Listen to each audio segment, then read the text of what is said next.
Okay, on our previous class, I would like first before I commence this class, I want to have a rundown of our previous. I believe people that were here in the previous class are present here today, and Yes, I mostly will need mostly to ask present, you, but some may be new.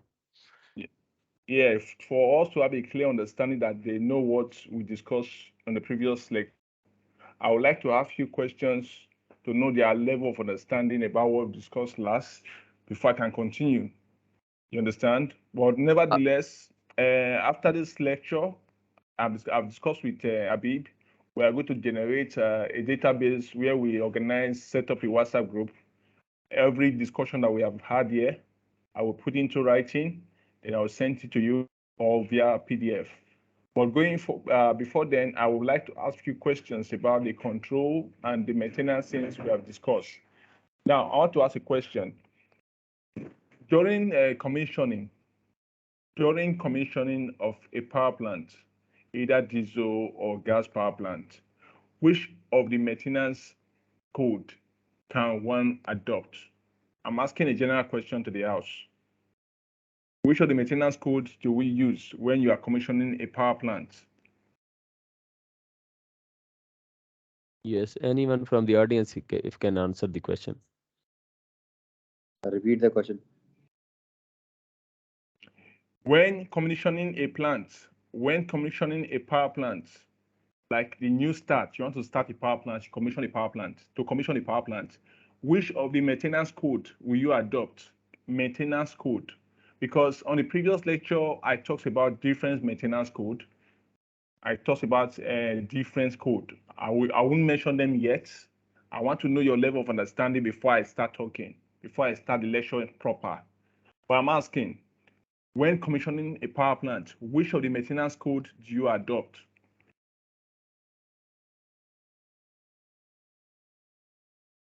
I'm listening.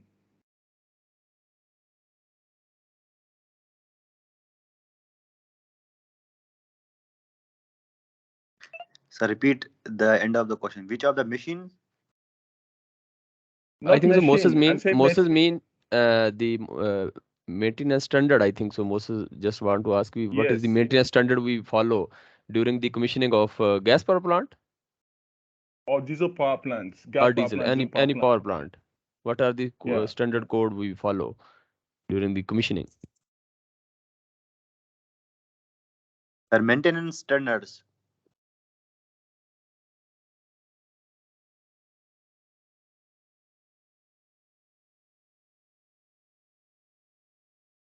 Moses, I think so. You can explain. Maybe audience no answer of this question. Maybe.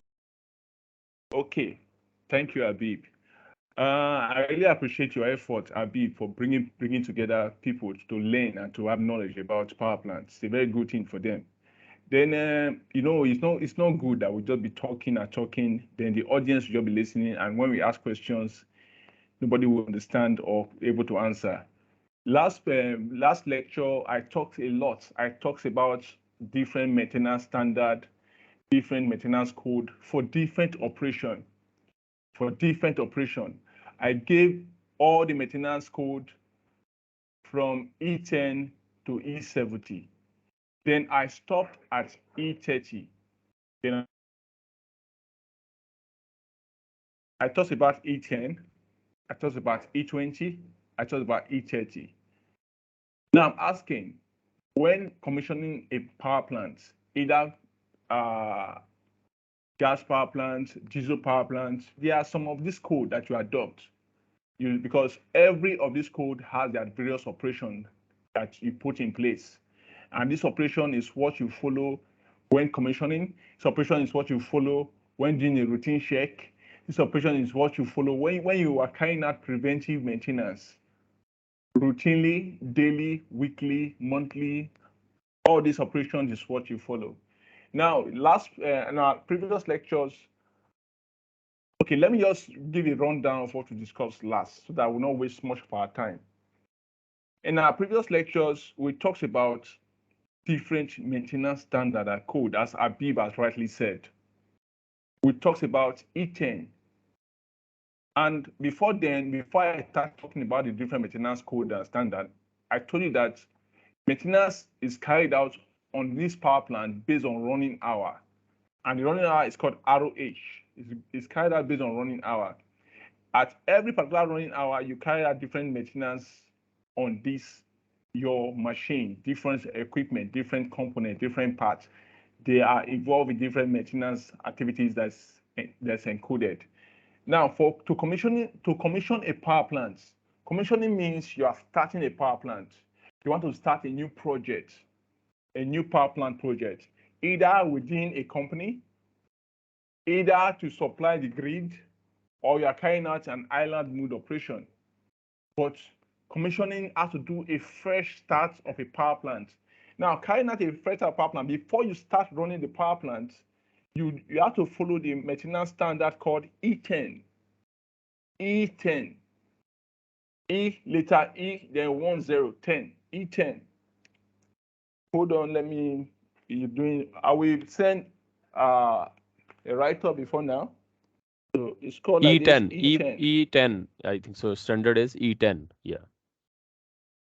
E10. I don't know if Yeah, you can yeah, see got this, it. Yes, thank you. what I did here. Yeah, Yeah. thank you, thank you. So it's called E10.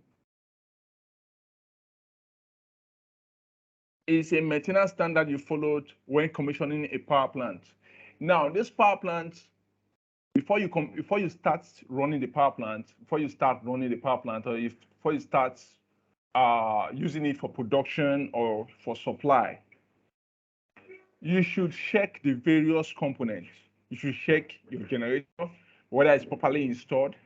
You should check the anti-vibration system on that generator, whether it can withstand the vibration of the generator when it's in operation. You will check the platform of which generator is being mounted on, because for you to install a generator, you must generate a platform, an uprising platform, so that the vibration will not be transferred to various locations. For example, if your generator is running in your gen shelter, the vibration generator should not be transferred on the floor to the control room.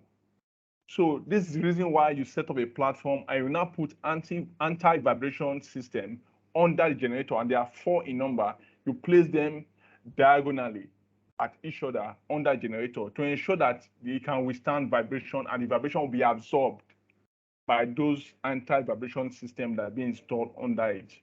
That's one you check. You check the platform, you check the anti-vibration system, you check the auxiliaries of the generator to ensure that they are properly connected and installed and channeled to the generator, to ensure that whenever the generator needs anything like auxiliary operation like pre-lubrications or any other things, or radiator for the water to pass through the jacket water, ensure that the thing is well connected.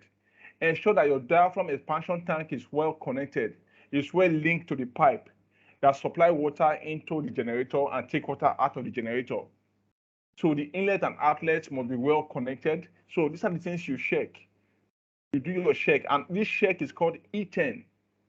After you finish your check in your gen shelter, like in our first lecture, I told you that we have 3 compartments in a standard power plant. In a standard power plant, we have 3 compartments. We have the gen shelter, we have the control room, and we have the main office. The gen shelter is where you mount your generator. The control room is where you have your panel, your control panel, your auxiliary panel, your medium voltage panel. They are all installed on your control room. The main office is where you channel your SCADA system through a cable from the elements that is installed in the control room, then to your main office. So from your main office, you can see the operation of your various generator through your SCADA system. So these are the various compartments. Now, you check, after you finish your check in your gen shelter, you check whether the oil in your day tank is gauged to the set point. Then ensure that your solenoid valve is working properly, that will channel oil from your day tank into your generator, because all these things, they are all automatic. And solenoid valve is one of the control that energize whenever oil is going down on your generator. So these are the check you do. So all these check, they have a name, and this check is called E10. It's a maintenance schedule check. It's a maintenance analysis. It's a maintenance analysis that you carried out on a power plant whenever you want to commission a power plant.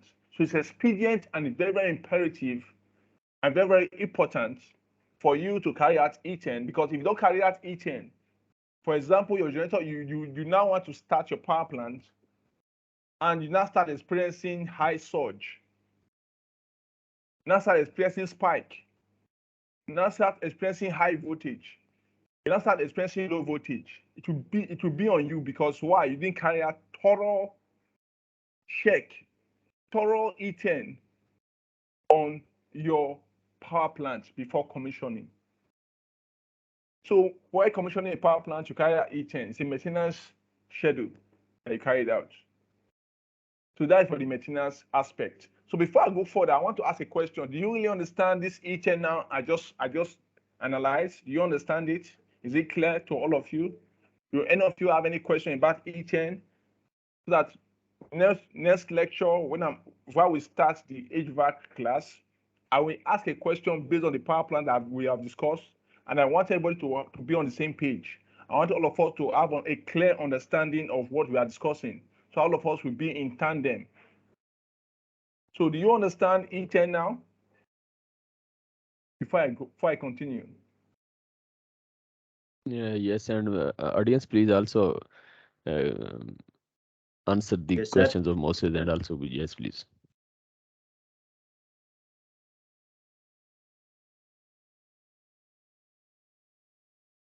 Do you understand? Do we all understand Yes, sir. what E10 is now?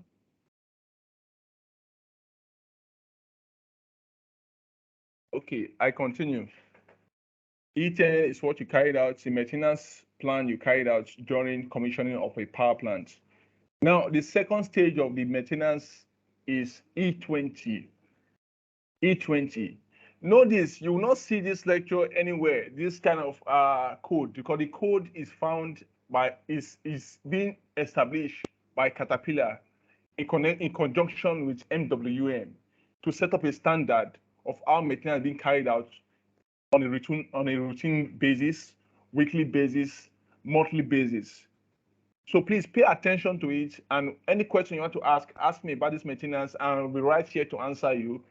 And as we have discussed, after this lecture, we generate a write-up which we share among all of you on WhatsApp via PDF. Now we have what we call E20. E20 is also called routine check. Routine check. ROUTINE. Routine. ROUTINE. Routine check. It's a routine check you carried out on your power plant during operation. During what? Operation. This routine check is done during operation, and mostly can also be done when the generator is on idle mode. So before you start your power plant for supply, you have to walk around the plant, and it's done every 1 hour. So it's expedient that you, as an operator, you must enter your control room and your gen shelter every 1 hour to check, to ensure that everything is running smoothly and everything is in order. You must enter into your control room. You must enter into your gen shelter to ensure that everything is running smoothly. To ensure that everything is running smoothly, because if you don't enter there every 1 hour, for example, if the temperature inside the gen shelter increases beyond normal, and you don't check, you don't know whether the extractor fan is working, it may result to other issues which you cannot withstand, and it may lead to downtime, it may lead to shutdown. And every hour that counts is money in production sites. If you shut down for 1 hour, you have lost millions. You have lost so much money. So it's expedient that you enter into the gen shelter every 1 hour to check, walk around the power plants, go outside, ensure the ROMU is working, Ask question for any acronym I'm saying, any acronym, just pay attention to them. ROMU, ensure it's working. Ensure your ROTU is working. Ensure your ROTU is working. Ensure your ignition system is working. Ensure that your purification pump is working. Ensure that your diaphragm expansion tank is working. Ensure all these things they are working perfectly to prevent any shutdown or downtime in the long run. These are issues that you need to check. And when you do this, trust me, your power plant will run smoothly without any effect. So after you have done your check, then open your several panel, because inside the control room, like I discussed the other time, we have several panels inside the control room. Example of the panel we have in the control room, we have AS panel, HAS, AS panel. Then in the control room, we also have the GLF panel, GLF panel. We also have the MV panel. We also have the LMS panel. We have the auxiliary panel. Then we also have the ATS panel. We have the capacitor bank. Then we have the SMDB. All these acronyms ask questions. I will tell you their various meaning. All these acronyms. Moses, SMD, just abbreviation. Just please explain the abbreviation. SMD stands for, and also GLF and LMS. Please that. Okay. Just abbreviation. Okay. SMDB. SMDB means sub medium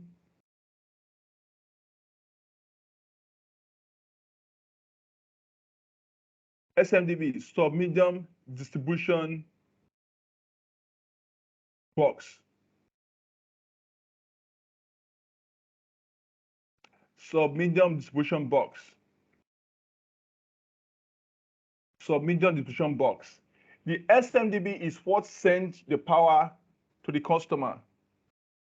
Because after the distribution box, the DB means distribution box. Distribution box is DB. Then when the breaker closes in the distribution box, it sends the signal to SMDB. The SMDB automatically close and send the power to the various clients or customer or feeders or outgoings. So when the SMDB breaker closes, it sends all the power to the various locations. So it's from the SMDB that your power is being supplied to your customers. So sub-medium distribution box. Then the GB means distribution box. Then capacitor bank. The other word for capacitor bank is power factor corrector. Power factor corrector. It also annihilates and fights against the reactive power, KVAR, the losses that have been incurred during power distribution from the GLF panel to the ATS. So all the losses that you incur from the GLF panel to the ATS is being isolated, is being brought down by your capacitor bank, so that you can have full usefulness of the supply from your generator to the feeders. So capacitor bank, the other word for capacitor bank is power factor corrector. Power factor corrector, PFC, power factor corrector. Then inside we also have ATS. ATS means automatic transfer switch.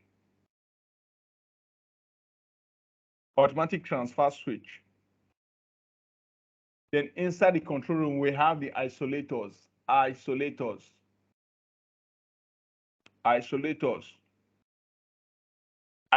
is what receive the signal from the GLF panel, and the breaker closes automatically and send the supply to the ATS.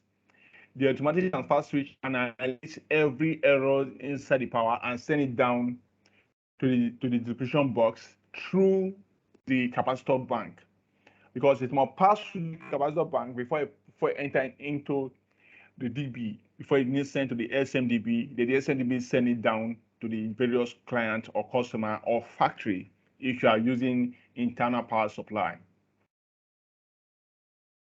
So these are the various panel. Then AS panel, HAS. AS panel means housing auxiliary system. Housing auxiliary system.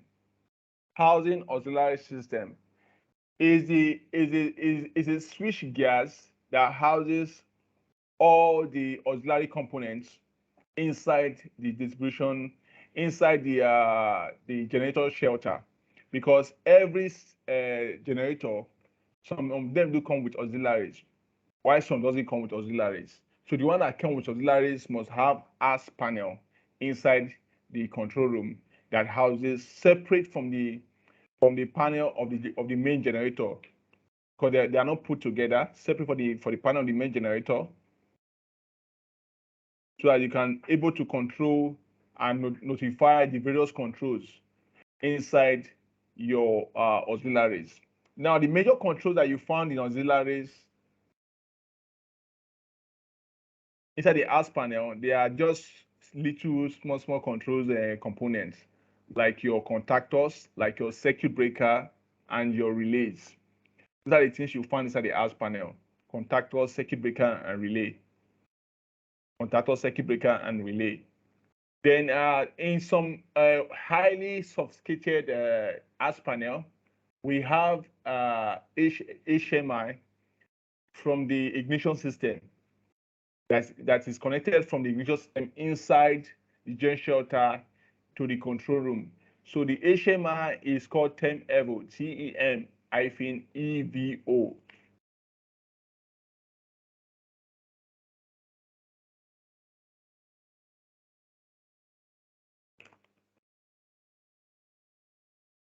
Are you seeing this?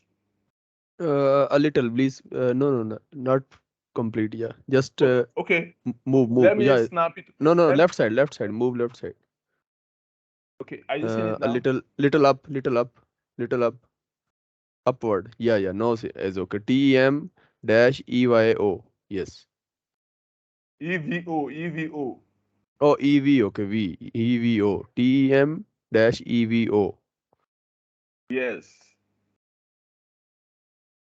Yes. What's the abbreviation of this? Please explain. Yes. This term EVO is a German language. So the what you really mean is like a modular system to monitor the operation of your generator inside the gen shelter. So the other word for this term EVO is HMI, human machine interface. Human machine interface, HMI. So this word you are seeing here is a German language. So contrary-wise, in a control room, these Do are you all the mean do you mean this one you shown right now? This is actually HMI written in German language. Yes, this term EVO is Yes, an TEM evo. HMI. Okay. Yes, This is it's an HMI. HMI in German Yes, language. it's an HMI. Yes, it's an HMI. Okay. Yes, it's with this term EVO, you can access some of the control, some of the components inside the generator. That's why they call it human machine interface. You can access and see some of the operation of the generators inside this HMI, inside the term EVO. Now, this is how this term EVO works. We have sensor installed in the various generator. For example, a gas generator to a specific gas generator, because sometimes the diesel generator doesn't use term EVO. The diesel power plant, they majorly use what they call deep sea electronics. Deep sea electronics. DSE. DSE. That is what a diesel power plant uses. But a gas power plant uses term EVO. term evo, which is also Can known you as your can you write HMI. can you again can you write for diesel what diesel generator use? Just can you write like 10 Okay, evo used in for gas power plant and what for diesel? okay. I will write DSE, deep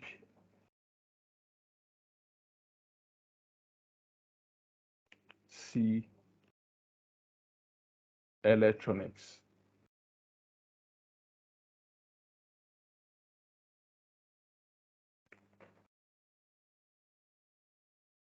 Are you seeing it? Ah yes, DSE, deep sea electronic. Okay, okay, deep sea electronics. Yeah. Yes, deep sea electronics. This is what a diesel generator always use diesel for diesel. They usually use this as the HMI for diesel. But why But deep sea we use deep sea electronics for diesel and that for gas? Is there any specific I mean criteria to use these for individual? yes, there's a specific criteria for using deep sea and term evo. Now the criteria is this: a deep sea, the difference between both of them, you can use deep sea for gas because it's a general, but you cannot use term evo for diesel because why? Term evo has a box called ignition system that is incorporated inside the gas generator. And that ignition system receives all the signal from the sensor and send it to the ROTU in the AGS panel inside the gen shelter. Now that AGS panel has a cable. The cable is connected to this term evo to be able to access all the sensor inside this generator through the ignition system. So contrary wise, the term evo is designed specifically for gas generator.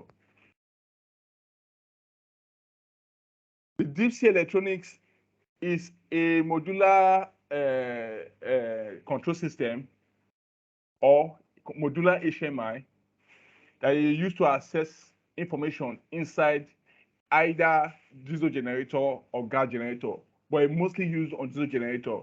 Because why?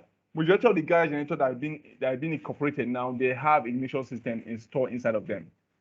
So since they have ignition system, it's a must. You must use term evo to access all the information inside the generator. So are we clear on that? Yes, okay, thank you. Okay, if you have any question, you can ask me. I'm open to answer your questions. So I also mentioned for inside the control room, those are all the panel that you found. And MV panel too is found inside the control room too. MV panel. I believe all of us know the meaning of MV panel. MV. Yes, yes, medium voltage panel. Yes, okay. Yes, medium voltage panel. Yeah, voltage panel. You know the range of medium voltage, 11,000 volts, 11 kV is medium voltage. So then the panel is also installed inside. You know. Then do anyone also know the meaning of ROMU? Which L? Yeah, L load management system. Yeah, load management unit. LMU or No, no. ROMU. ROMU. Then ROMU.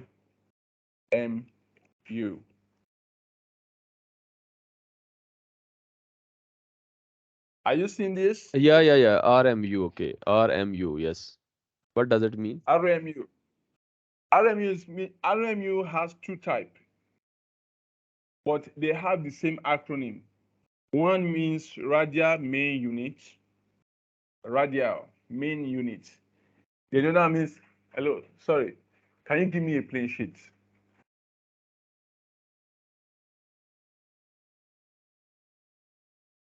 So I can be writing it for them to understand better.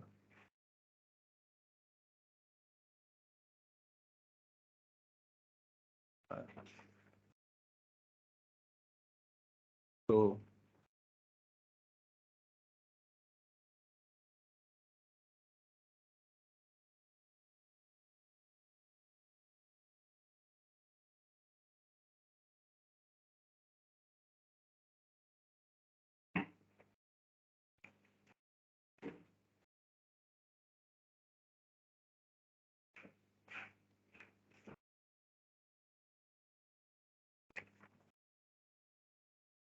Are you seeing this? Just left side, just move to left towards left, your left side, yeah. Upward and left side, yeah. Left side, yeah.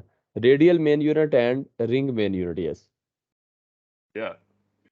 So that's the meaning of RMU. RMU is like a switch between the transformer and the MV panel. So the RMU is like a protection for the transformer. If the transformer, for example, for the RMU, you link several customers to that RMU. Then for the RMU, you connect to the transformer.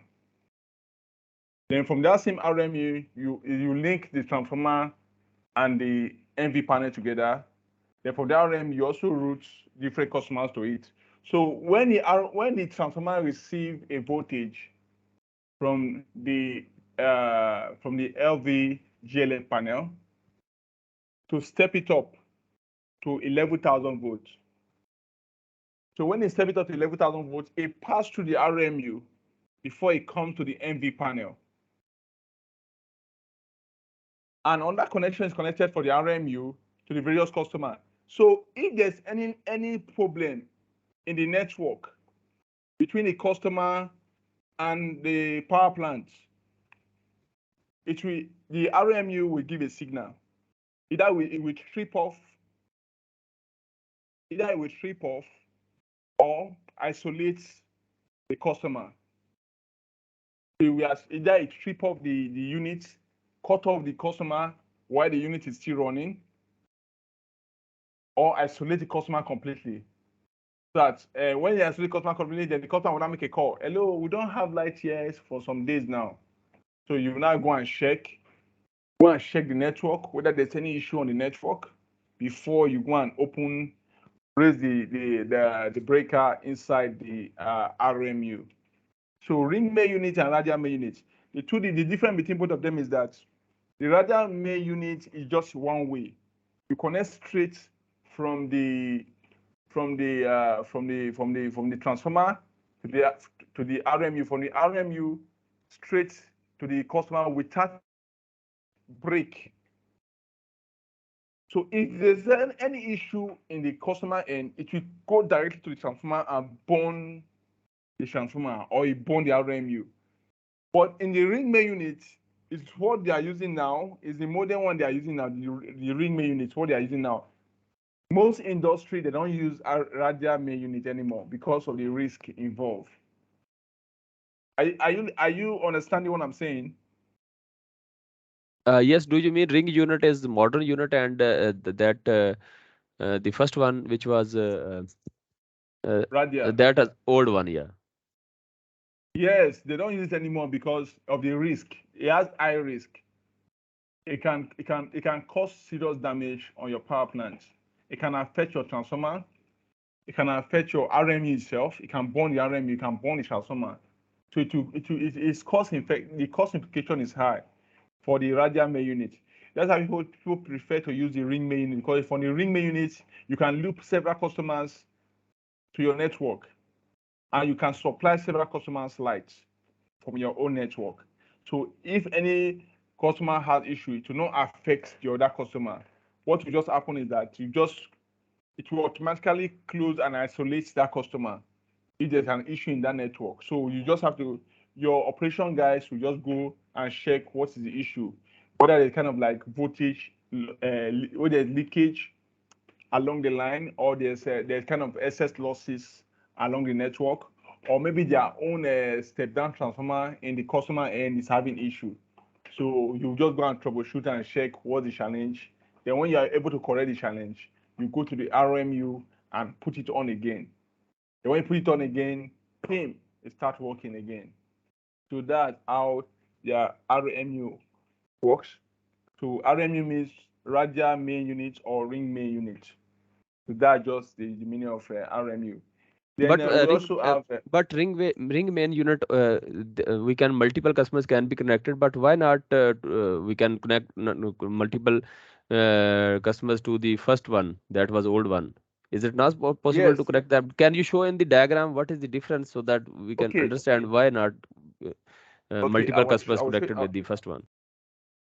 Okay. I will show you the diagram now. So this is the first one, radial main unit.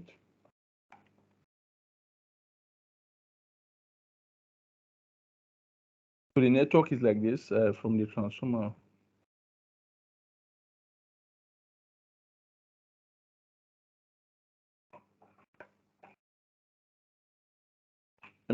I want you to do a rough sketch of it.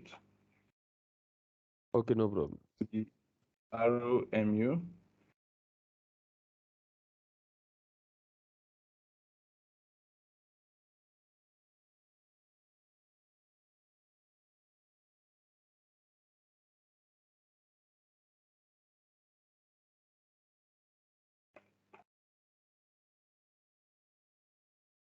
We have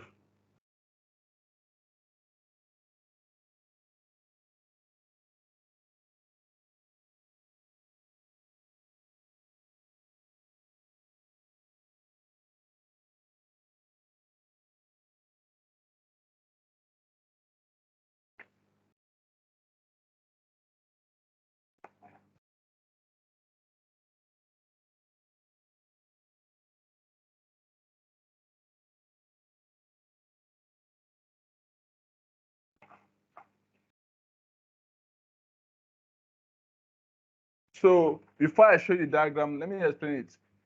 The radial main unit is like series connection of wires network. Then the ring main unit is like parallel connection.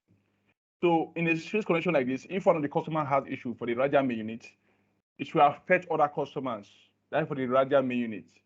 So like now, for example, if customer A has issue in its own step down transformer, it will affect all the customer in that connection, and it may eventually reverse power and affect your transformer. But for the ring main unit, we have a parallel connection. I will show you what this how the connection is. Are you seeing it? Yes, just left side, just move left side towards left. Yeah, yeah, no is okay. Yes, a little right, little towards right. Yeah, move towards right. Yeah, yeah, no is okay. So here is radial main unit. First one is RMU, FD1, FD2, and FD3. These are the customers in series.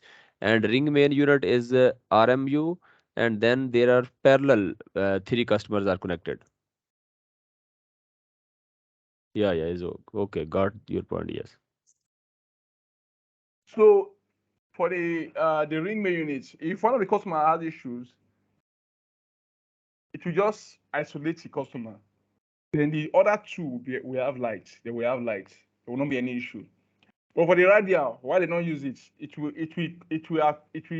affect cost.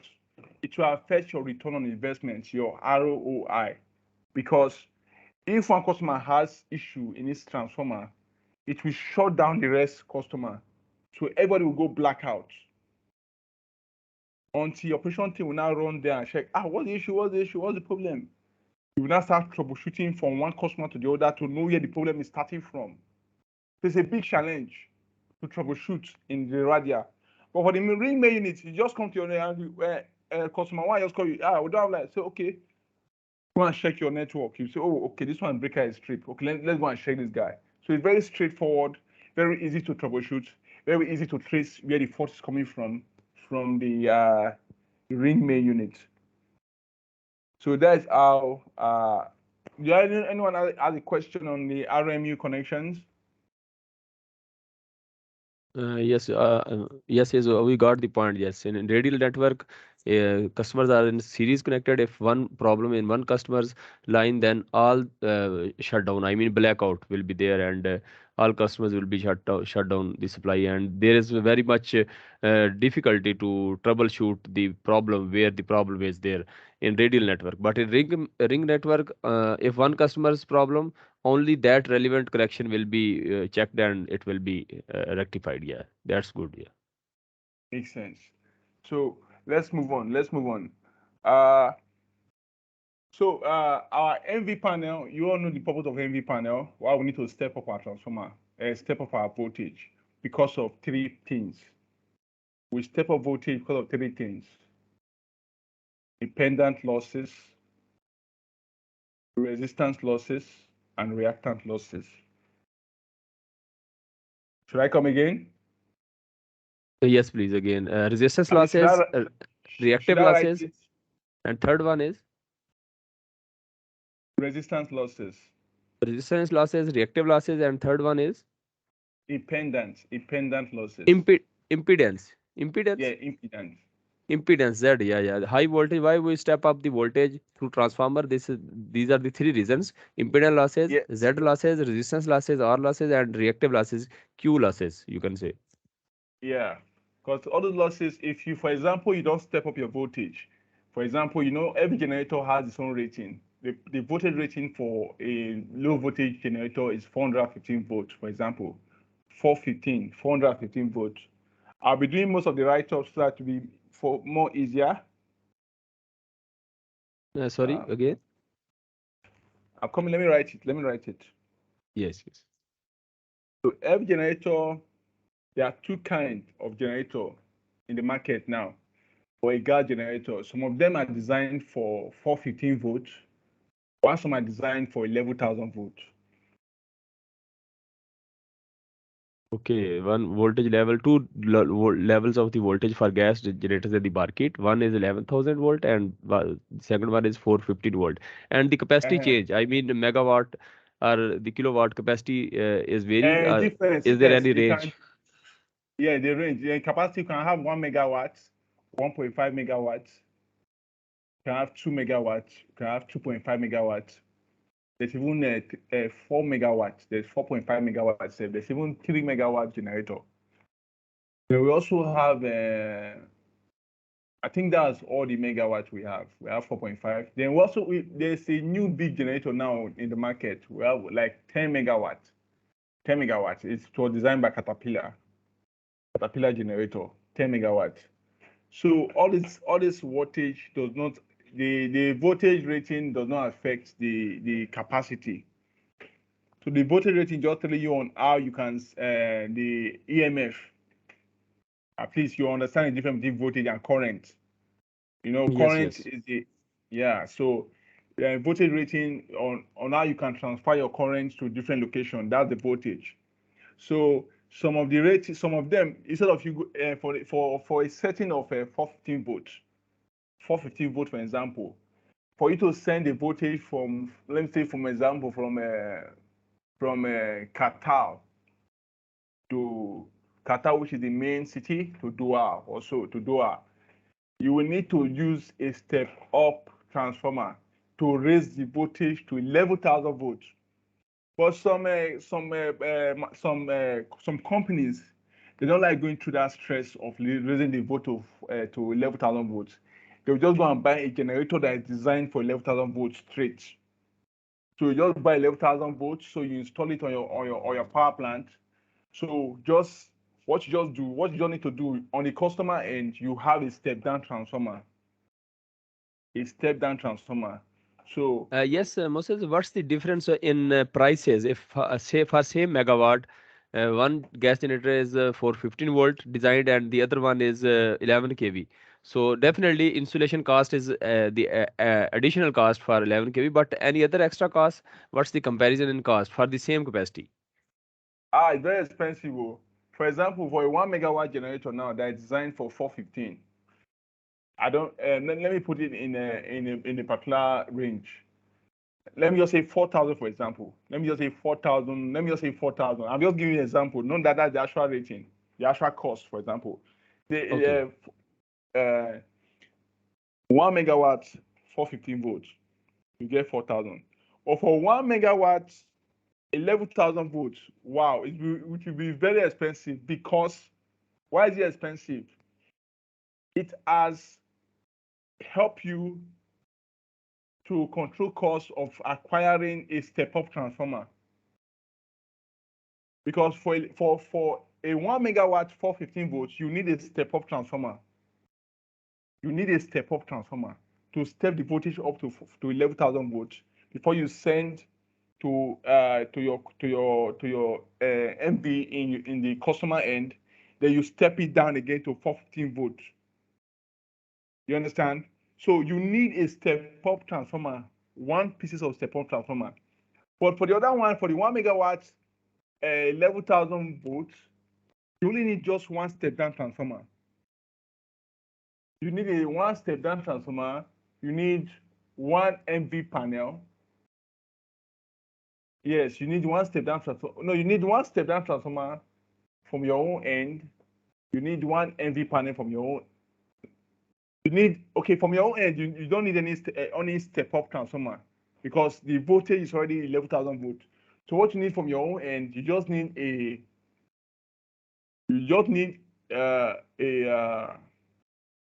MV panel that will receive the 11,000 volts.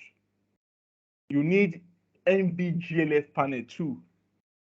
MBGLF panel that will synchronize the 11,000 volts and send it to the medium voltage panel before it will now send down to the medium voltage panel of the customer end.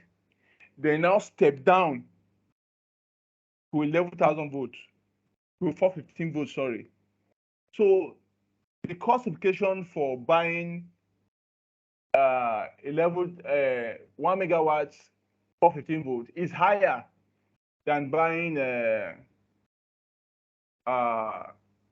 fact, they're almost the same thing. They're almost the same cost. If I share the cost, they're almost the same thing because in this one, you are the only thing is just spacing the space. You will acquire a lot of equipment, a lot of panel for a low voltage megawatts, 1 megawatt 415 volts, because that one is low voltage. You acquire a lot of panels. You need to acquire a low voltage panel. You need to acquire MV panel. You need to acquire a step-up transformer. You need to acquire a step-down transformer. Like that. That is like 4. But for a 1 megawatt, 11,000 volts, you need MV panel 1. You need step-down transformer 2. That's all. So, but Moses, it means for both systems, MV panel and step-down transformer are common for both. But only the main difference is for 415 volt, only additional part is only step-up transformer. I think so. So only yes, one additional step-up part is transformer is the additional thing. So if the cost of step-up transformer and the cost of 415 volt generator, we will add this cost. Is this the cost same as of the 11 kV gas generator? and it depends. It depends. Maybe, for example, if you are patronizing Schneider Electric, if Schneider is selling their transformer, their MV, their step-up transformer, let me say like 250, 2,500 kVA, for example, for step-up, they are selling it for like 2 million, and you bought your generator for 1 million. How much is that? That like 3 million for just generator and step-up transformer. And you go to the market, you saw 1 megawatt, 11,000 volts for like 1.5 million. Which one will you go for? So it Okay. depends Do on you the mean cost. if 11 kV generator is 1.5 million and 415 volt generator is 1 million, but the step up transformer again need 2 million, It's 2 so this million. is total 3 million. So this is costly, I think. So 415 volt system is You costly. understand? It's cost effective. It's cost effective. The cost will be too much. So that's why you just weigh your option, weigh your cost. It depends on your investors. Because on the board of directors, you will just tender your proposition. Say, okay, in the power plant, these are the implications. So You give your pros and your cons. if we conclude, it means 11 kV generator is cheap You as compared to understand? It's 415 cheap volt. Yeah. Okay. because Okay. I believe that there will be a discount for it. It will be discounted. It's very possible. There's I possibility that it will be discounted because they know very well. The person that is selling it know that if you are buying for 415 volts, you will need to go and buy a step-up transformer. So you know that the cost implication will be high for you. So for him to sell his product or sell its market to you, he will have to bring down the price a little bit for you. So 1 megawatt, 11,000 volts will be a fair deal for you. Will be a good deal. Okay, okay. So it will also minimize your spacing. Instead of if you are, for example, you are using like a 12 by 12 room for your control room. For example, 12 by 12. I'm just using for example. If you are using an MV 1 megawatt generator, a generator that comes with 1 megawatt and 450 11,000 volts, for example, you will not need to put a lot of panel inside your control room. And the only advantage of having MV 1 megawatt generator is that the health implication is very okay. The health hazard is low. But for a low voltage generator, the health hazard is very high. Which hazard? Which hazard is very Health, high for 15 volt low volt generator? okay, health. HEALTH. Health hazard are more for 15 volt. Why? And why Yes, not for because of 11 kV? yes, good question. In a 415 volts, we have a low voltage, we have a very high current inside the panel. We have low voltage, we have high currents. The current will be over 1,000 amp, 1,000 amperage. But for a 11,000 volt generator, you will have a very high voltage but low current. The current will be like 63 amp. The last I could recall, the highest is 113 amp. The highest of which you cannot even get to that point. What you'll be seeing inside your panel is 63 amp, 62 amp, 60 amp, 59 amp, as 65 amp. So when the amperage is low, the radiation will be low. That's the advantage. The radiation will be low. And when the amp is high, the radiation will be high. And it will affect the operator inside the control room if he's staying there. So it's not safe for the operator to stay in a low voltage, in a 415 volt panel, because it has serious health implication.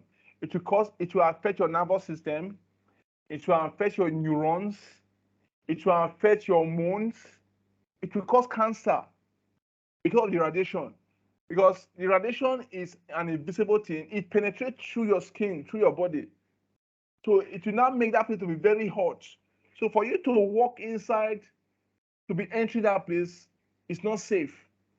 So just enter there, just spend at most 20 minutes and come outside from the control room. Because the control room will be having very high radiation because of the current. The current there will be very high. So that's just the health implication. That's just the difference. The difference is that in a low voltage system, the current is very high. In a very high voltage system, the current is very low. And of course, the current is the load. The current is the load, not the voltage. The current is the load. So imagine when you have 1,000 amp, 2,000 amp running in your control room.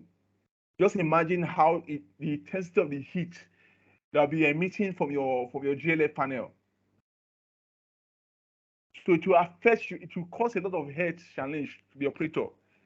So that's why it's advisable that when you have such kind of installation in your power plant, do not allow your operator to spend much time inside a control room because of the health implication of it.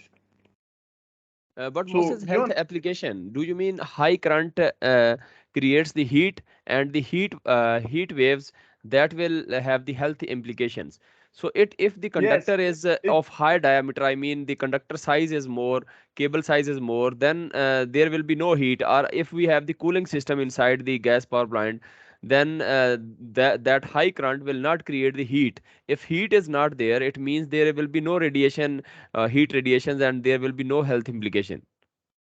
Is it okay or not? uh, is okay, but at the same time, regardless of the cooling unit that is there, even if you put air condition there, of air condition there to absorb the heat and bring in the cool air, but that does not because you know what air condition, there are different kind of design for air condition, of which in our next class I will explain that. What I just want to say is that they what we call a positive charge and a negative charge.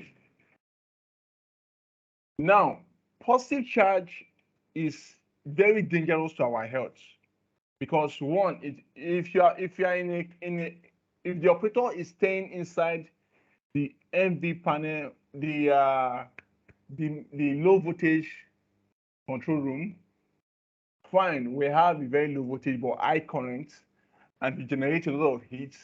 And aside the heat, radiation will be high inside. You understand? So when the AC, the air condition is able to absorb the heat out, what about the positive charge that is built up inside? The positive charge is because when you enter there, it will make you be feeling weak, you'll be feeling sleepy. I'm talking from experience. If you are working in a low voltage panel, I work in these two control room. I work in a control room where we have a low voltage panel. I work in a control room where we have a medium voltage panel. So if you're in a low voltage panel control room, you'll be feeling sleepy, you'll be feeling tired, you'll be feeling weak, you'll be feeling exhausted. Even if there's AC inside, any small thing you are sleeping, you'll be dizzying, you'll be very, very tired, very weak. You smell as if somebody has punched you. But if you are in a medium voltage control room, everything will be ease, no stress, no stress. So if you are able to take away the heat, what about the positive charge that will be generated inside the control room? How can you take that out? So that's just it, Habib. Do you Do you understand my point? yeah, do you mean, and if we'll have the cooling system, negative charge will be removed but positive charge will not be removed? Do you mean that? No, no. Negative charge is good for our health. Negative charge is good, but positive charge is bad for our health. In a place where the radiation is high, what you can find there's nothing like negative charge there. All what you can find there is positive charge.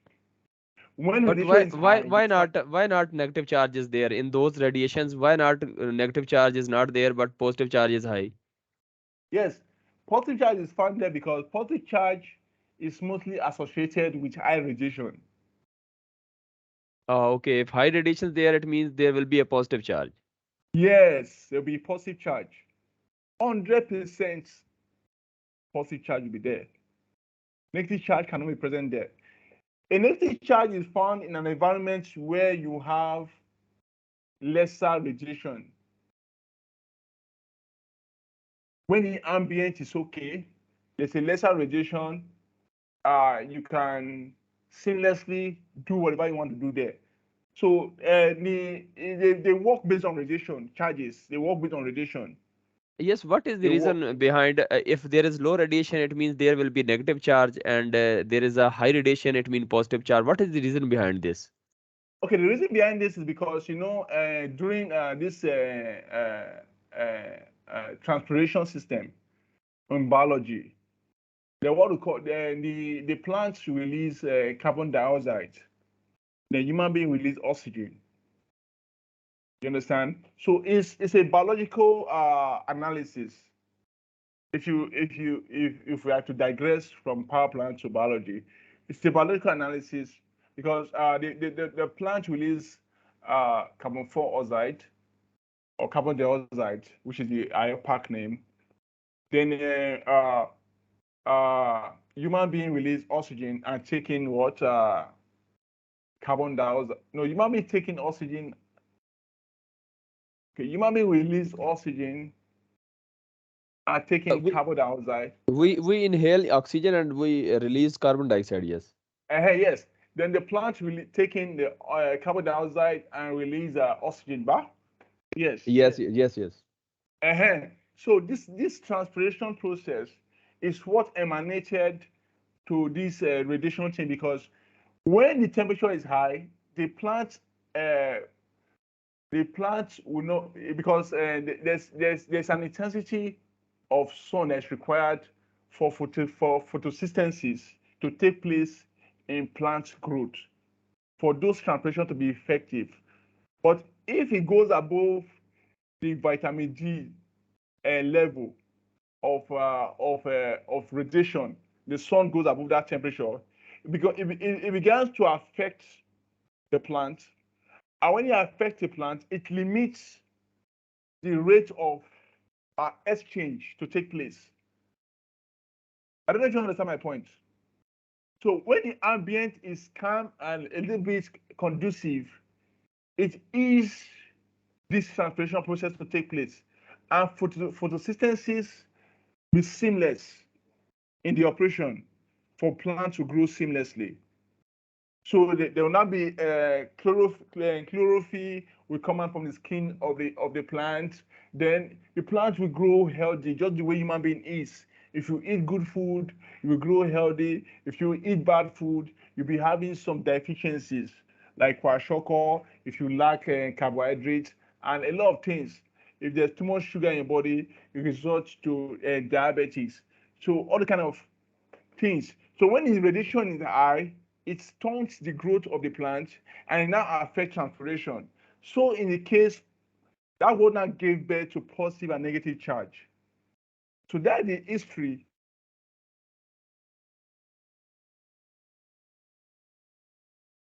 Are we good to go? Oh, yes, you were interrupted, I think so. We could not hear completely, but I think so. Do you mean during the high temperature, plants emit more oxygen or less, or what do you mean? I think so. I could not understand what actually. Okay, what I'm saying is that during high temperature, when the temperature is high, it affects the growth of the plants, and it reduces its capacity to do the exchange where necessary. So what am I trying to say in essence? When the temperature is mild, is conducive, it enables transpiration to take place seamlessly between plants and human being. So, but when the temperature is high, beyond because everything has a set point. That's the control aspect. Everything has a set point. Like human being now, your temperature is 37 degrees Celsius. Am I correct? Yes, yes, Yes, 37 degrees. 37 degrees Celsius. Now, if you are in a room where the temperature is like 60 degrees Celsius, how will you feel? Yes, yes, more temperature we feel more than 37 years. You'll not be okay. You'll not be comfortable because your peak is 37 degrees Celsius. That's your human body temperature. So is plant. Plant has their own set temperature that they can withstand. If it goes above that part, that's why sometimes you will see the color of the leaf will be yellow. The color of the leaf of the plant will be yellowish because why? It's receiving more than what it can absorb. So when all those things take place, there will be a deficiency. Can you hear me clearly? Yes, There will yes. be there will be a deficiency. And when the deficiency takes place in the plant, it will affect transpiration between this exchange between oxygen and carbon dioxide between plants and human being. So this what now emanates, this is what now gave birth to the word positive and negative charge. That is why Willis Carrier now invented air condition in 1902 because of this kind of discovery that he made. So when he invented air condition, he designed different kind of air condition. He designed a conventional type, he designed the ecological type, and he designed the ionizers. So now, this ionizer now, the purpose of the ionizer is to remove positive charge from the environment, and in the exchange of how the cooling, when you absorb, because the way the absorption take place, it take the heat from the top of the AC and release it from the inside. Or if you are using a packaging unit, it take it from the inside and release it from the top. That's the two difference between packaging air condition and split air condition. So in my control room where I work, we have packaging air condition there. So now the essence of this design when Willis Carrier invented air condition, the first air condition in the world was designed by Willis Carrier in 1902. So because of this discovery, he now designed different kind of air conditions.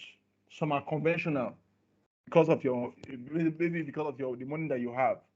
Because it varies them based on cost. The way the generator is, that's how air conditioner is. There are some that are econavis. There are some that are energy savings. There are some that are inverters. There are some that are ionizers. The ionizers, according to the hierarchy of air conditioning, is the most expensive. Because why? The ionizer purify the air and absorb the positive charge and release negative charge so that the ambient will be conducive for anybody that is in it. I mean, in our next lecture of HVAC, you understand what I'm trying to say. I will explain it more better for you. Yes, yes, okay. So, are we good to go? Yes, yes. Okay. So that is the reason why it's very dangerous to work inside a low voltage system than a high voltage because the voltage is very high and it's very risky. Very, very risky because the high amount of radiation that will be coming out from the GLF panel. So if anybody has any question, let him ask before we move further. But today will be the last series of the power plant maintenance and control. Yes, yes. Maybe if possible, Abib, we can extend into section 3 because this power plant thing is very, very broad, if possible, to help them have a better understanding of maintenance and control. We can extend it to series 3 to enable them to have a better understanding and give them room to ask questions when they deem fit. Okay, okay. But maybe the next two lectures we already you can say planned. After the next two lectures, we can have a third lecture which will be related to this year. Yes, yes, yes, yes. So going further, we have I've discussed about E10 on maintenance. I've discussed about E20. Now I'll be entering into E30. E30. E30, the name of E30 is called preventive maintenance small scale.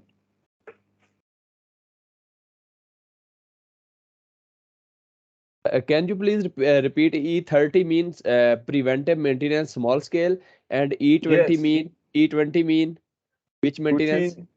routine routine Routine check. routine check maintenance. Yeah, and Yes, that is small scale again.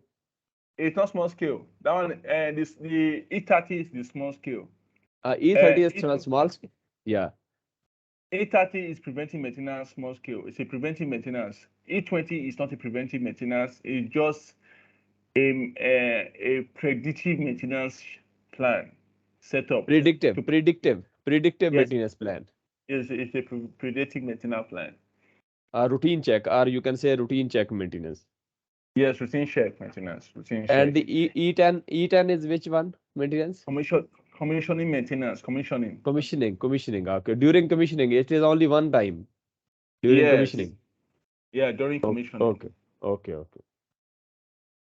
So the E30 is preventive maintenance small scale. So in the E30, there are some activities that we carried out on the generator. Example of activity we carried out on the generator is one where we do oil change. We do filter change. We do bearing lubrication. I come again. In E30, it's called preventive maintenance small scale. The activities we carried out on that particular E30 is oil change, filter change, bearing lubrication. Yes, I will repeat. In E30 preventive maintenance, small scale is lubrication, bearing lubrication check, and filter change and oil change. These three things will carried out in preventive maintenance, small scale E30.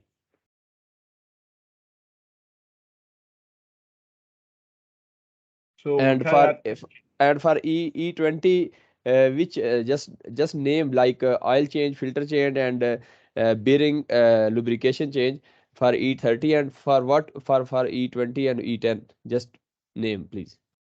okay, E20 is a rundown check. You check the auxiliaries, whether they are working okay. You check the platform. Okay, for E20, okay, you check the auxiliary whether they are working. You check the Yeah, solenoid valve. Yes, auxiliary we check, and solenoid valve we check in E20.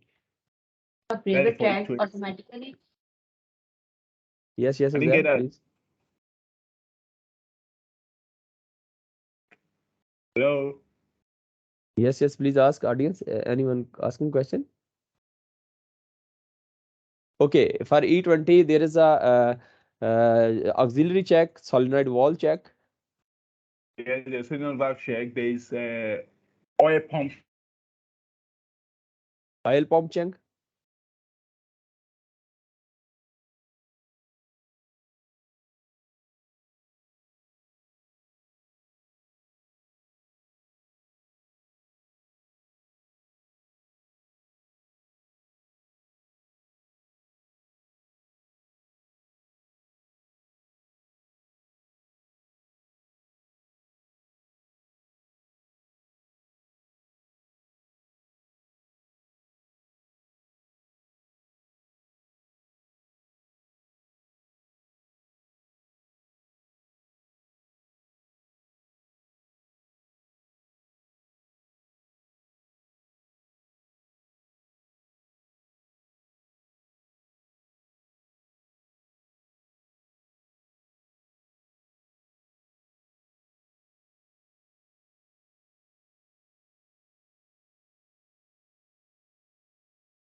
Hello, can anyone hear me, please?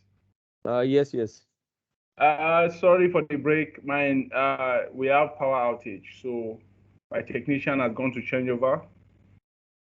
Okay, okay. So sorry for the break.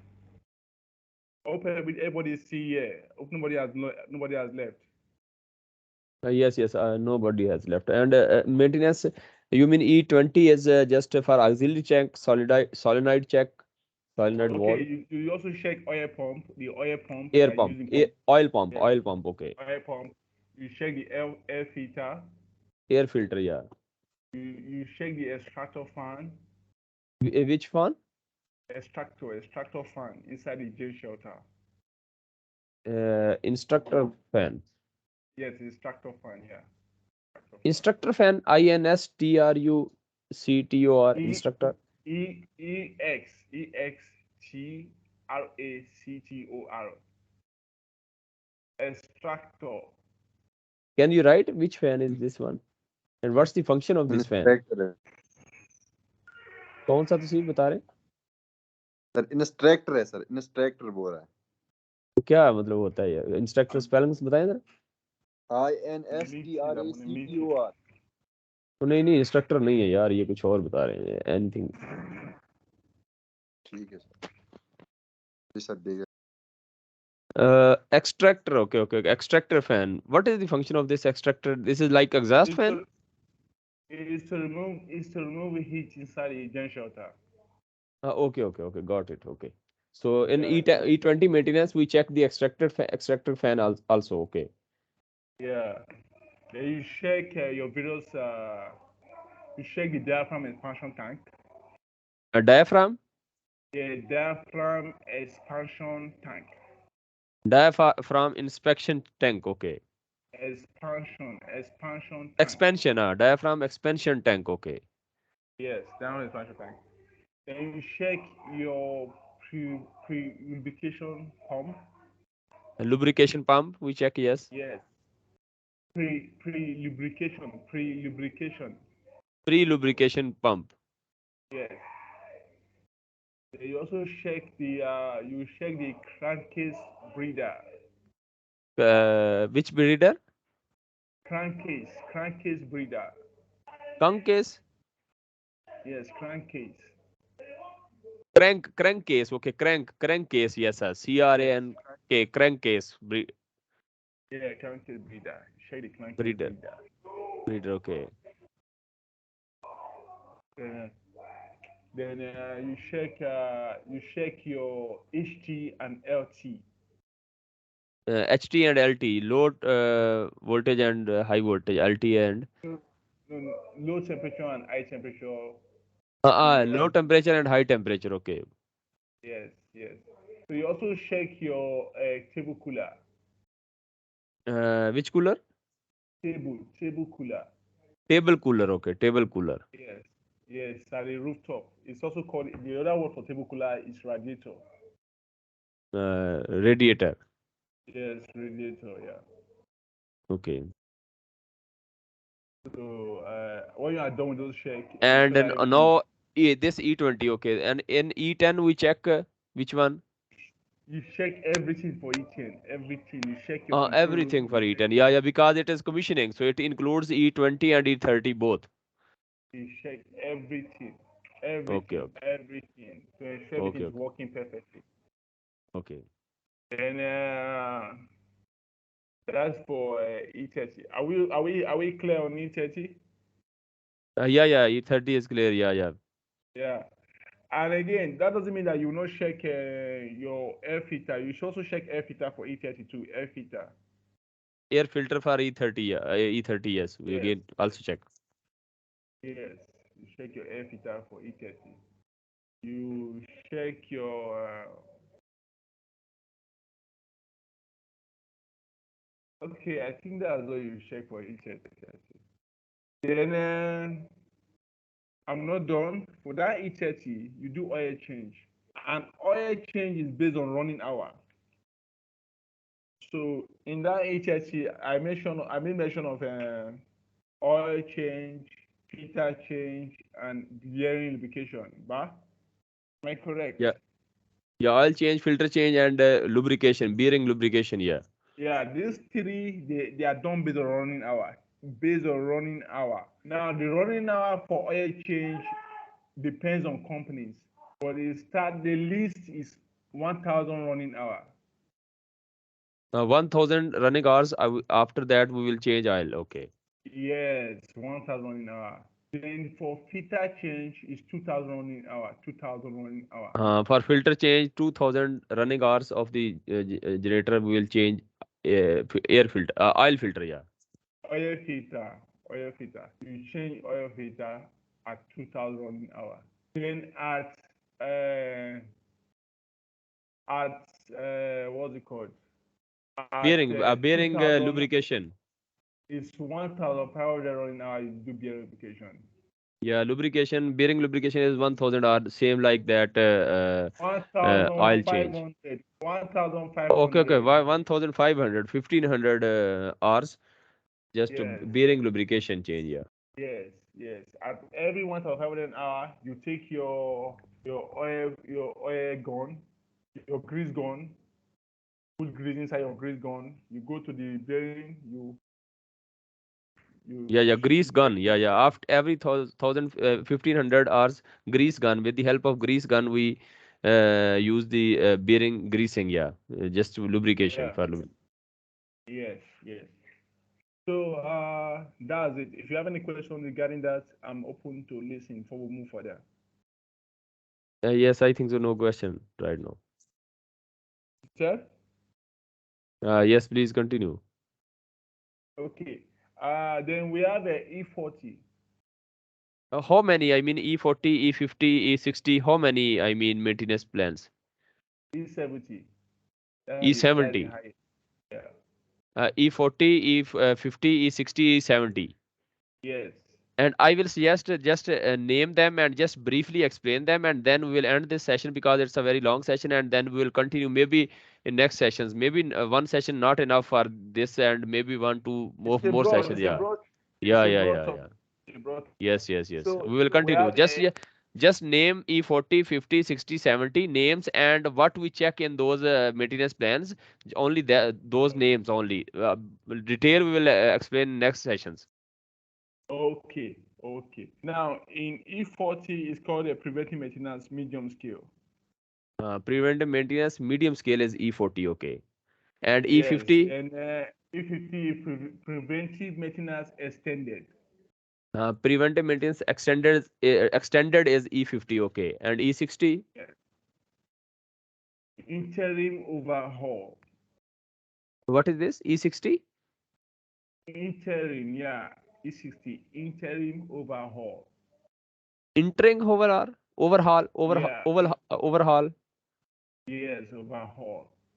Entering, what is entering? Just write Wait, entering mean. let me write it. Yeah, yeah.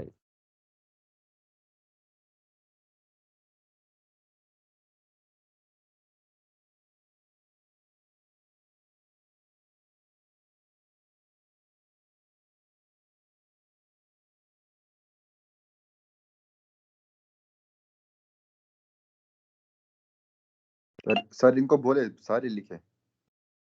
यार वो time लग जाएगा ना फिर बस ठीक है वो बता दिया मैंने वो इसलिए little move little towards left please या okay interim okay interim overhaul okay interim overhaul this one is E60 E60, yeah, yeah. E60 what does it mean interim overhaul what does it mean Interim overhaul is like your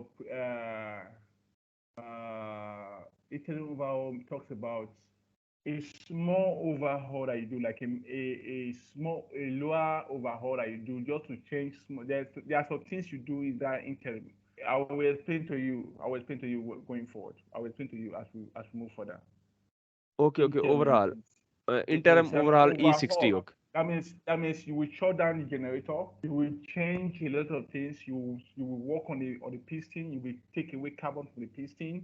You will change spark plug. You change ignition coil that has some carbon in it. You change the ignition coil cable. You it's just a little change of some components. You change gaskets. You change a lot of things in that internal overhaul. okay E60 is interim overhaul and E70 It's major overhaul. okay major overhaul and only E70 no E80 No. E70, that's the highest. Okay. Now you just E40. Which components we check? Preventive maintenance, medium scale E40. Yes, E40. What we check You in also these? do, Only just may name the parts. I think so. you check the ignition coil. Which coil? Ignition coil, Yes, yes. Ignition ignition. coil. We check the ignition Yeah, coil in E40 maintenance, medium scale. yes. Yeah. Yeah, you check the spark plugs, Power plugs. Yeah. Power plugs. We check. spark plug. You check the purification pump, Lubrication pump. pre-lubrication pump. Pre lubrication pump. We check. Yeah. You check the turbocharger. Turbocharger. We check. Yes. You check the turbocharger. You check. You now carry out the other three things. You carry out oil change. You carry out bearing lubrication. You carry out filter change. Oil change, lubrication, and filter. These also done in this E40. Yes, E42, E40. Okay, okay, okay. And then in E50. E50 is called a preventive maintenance extended. That Uh, one, that E50, you just service all the parts. You show that generator complete. You clean the piston. you Clean clean the the piston, piston. yeah. Yes. Yeah, you clean. You change. You clean. You remove the top cleaner gasket. You remove the Gasket, top top cylinder. gasket we remove, yeah. You remove the top cylinder. You check the gasket in the top cylinder. You clean it. You remove the carbon from there. You check the spark plug whether they are still okay. If they are not okay, you replace the spark plug in the Power plug, yeah, E50. yeah, yes.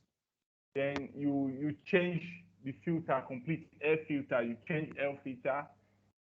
Air filter, yeah, air filter. You change air filter. And It means then air you filter, we only change air filter in E50 maintenance extended. But in previous uh, for maintenance, you we can don't change air filter, yeah. you can change air filter in E32. You can change air filter in E30 because air E30, we can filter check the air depends. filter. Yes, you can change because air filter depend on the location. If you go to a dusty area, you don't air filter change is not put under those category. Air filter change is having no air filter has its own separate maintenance schedule, which is called the Okay. maintenance. There's what we call maintenance checklist. Air filter is found inside the checklist.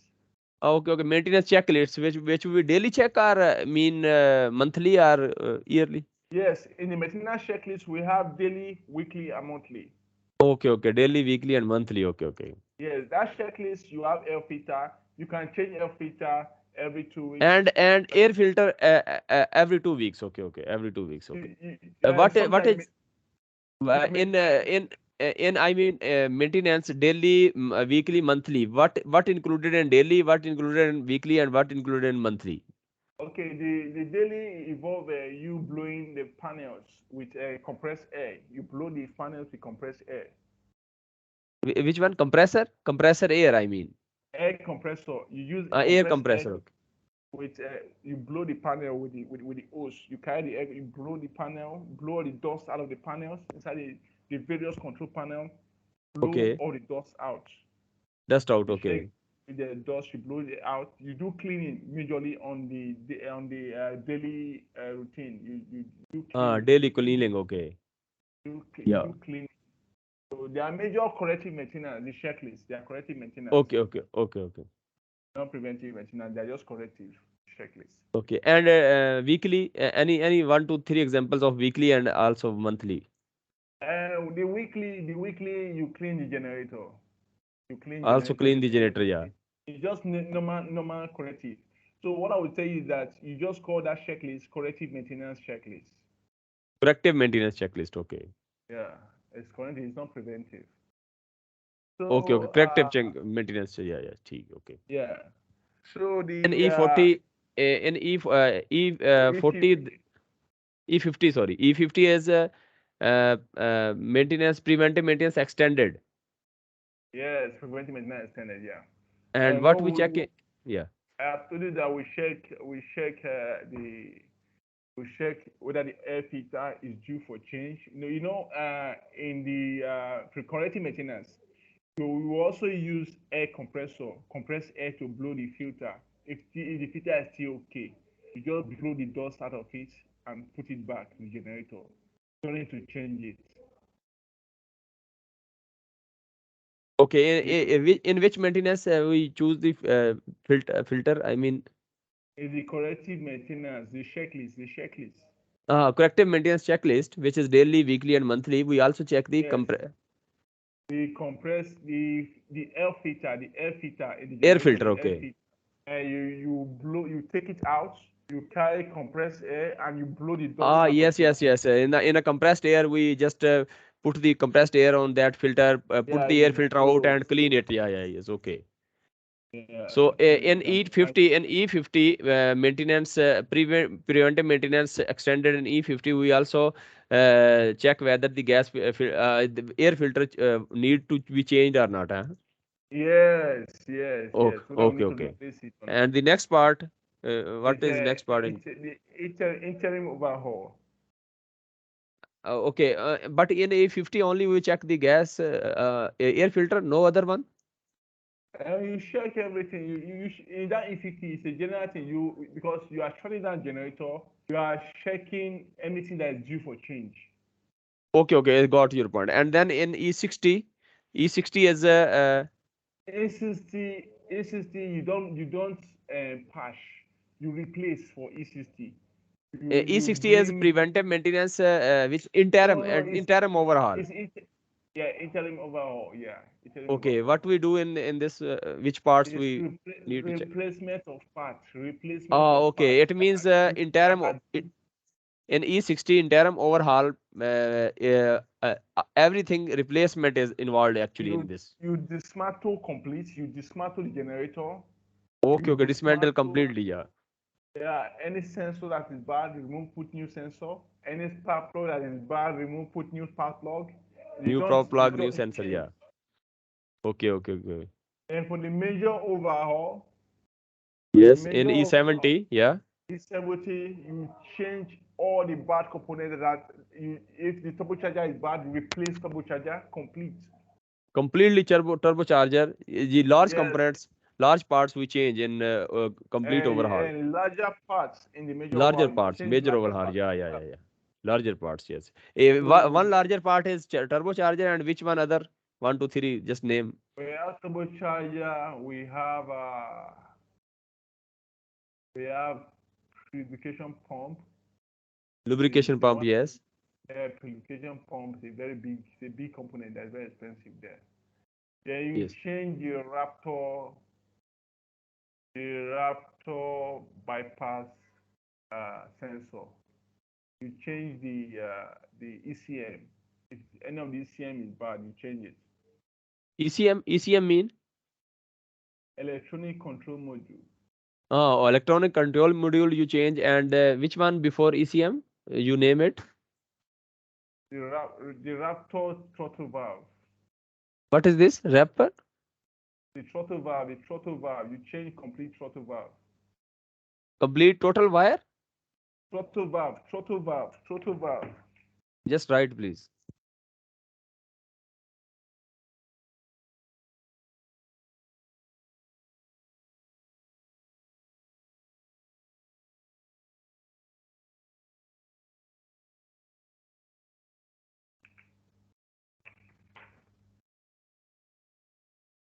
Uh, Raptor throttle valve. Okay, okay. Raptor throttle valve. Okay. Okay, okay, okay. We change it here. Okay, this is in E70, which is preventive maintenance. Oh no, major overhaul E70, and Yes. E60 was interim overhaul, Yeah. minor component replacement, and major component replacement in E70, and E50 was preventive maintenance extended, and Yes. E40 was preventive maintenance. What was E40? Preventive Medium maintenance. scale. Medium scale. Medium scale, yeah. And E40 is in preventive maintenance small scale, and E30 is preventive maintenance Small scale. small scale, yeah, yeah. And E20 was Routine um, check. routine check or predictive maintenance. And then E10 was commissioning maintenance. So this is the conclusion of our today's discussion. And we also discussed E10 in last lecture. We discussed in detail about the E10 maintenance, that was commissioning maintenance. And today in this lecture we also discussed all the maintenance from E10 to E70, all 7 maintenance. But we have a detailed discussion on E20 maintenance, which was the that was the routine check maintenance, or you can say the predictive maintenance. We discussed in detail, and also we discussed E30, which was preventive maintenance small scale, which we also discussed in detail.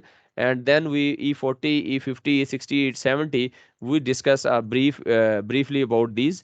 And maybe in next 2 lectures, maybe we will cover the last two maintenance, E40, E50, and then E60, E70 in another lecture. Two lectures more we could require for this series. And but next lectures we have the HVAC, two lectures on HVAC, and then after that we will continue these maintenance routines. Maybe two lectures are we will try to summarize in one lecture. This is the end of today's conclusion. Thank you, Moses, for the time, and hope to see you again on after the break of 1 week on 7th of December. We'll meet up again. All right, no problem. Thank you, Abi. Thank you, thank you, thank you, Thank you for having me. thank you. Bye bye, bye bye.